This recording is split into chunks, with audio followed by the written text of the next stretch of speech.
Hey guys, today's April 29th, 2019, coming from KC. We're going to talk a little bit about today's cars, and I'm still looking for my son out there.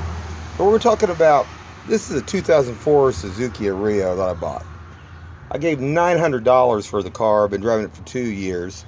Like I said, it does have a blown head gasket on the hot side. That means antifreeze slightly leaks out into the exhaust, but it won't recover through the expansion tank. So every time the car is stopped, the antifreeze has to be dumped from the tank again. But where I'm going with this, we're going to talk about oil leaks today.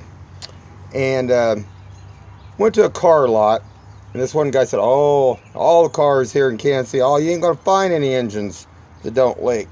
It's over 5 years old.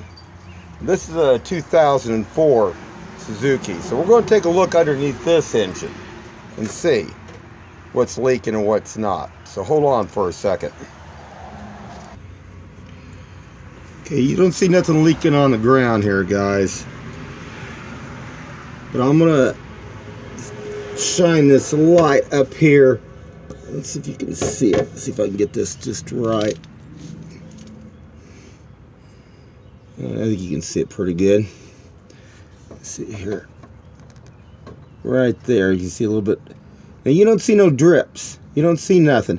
Now you do. There is, spillage. You see where it looks kind of oily, where it's dried, where like if you were pouring oil in, if something did get splashed down, but it's dry. There's no drips here. I looked at a Suzuki this last week, and actually what you could see there, it was on an automatic, and there was a plug there, and it had just droplets of oil on it. Now this is a 2004. See how good you can see it. It's pretty much dry, guys. There's not much here. So there are vehicles out there, older vehicles that were taken care of, that haven't been rotted out completely, and you don't have to pay an arm and a leg for.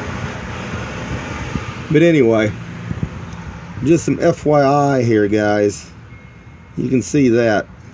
But the thing you need to be aware of too is when you guys see that, you need to understand one other thing. It could be a rear seal. Now, these cars here, the thing of it is, rear seal means you'd have to pull that transmission. And then you're talking a lot of money, unless you're doing that yourself to get there. You have the ability to do it. All the cars I've looked at so far, I haven't seen very much. And most of the car lots are all running in 4 cylinders, running about 180, 200,000 miles on them, so they're almost already pretty much shot if the head gaskets haven't gone on them yet. The V6s, they get, depending on the form, from the Nissans, Toyotas, you can get up to about maybe 250,000 miles on them. You might get 300,000 out of them if you're lucky. But then they're to the end too, and they're wanting top dollar for something like that. Now you got to remember one thing, that on these engines, a remanufactured one's going to cost you for $3,000 to $4,000, and that's you putting it in. I mean, you might think of it as you can go to a salvage yard and they rate used engines in categories A, B, and C, depending on how many miles they have on them. And that is one way to go. But I mean, you can also go on eBay and look for them too, and have them shipped. Shipping's about $200. So if you're talking about $500 or $600 used engine, you're talking about another $200 for the shipping. Some require cores, some don't.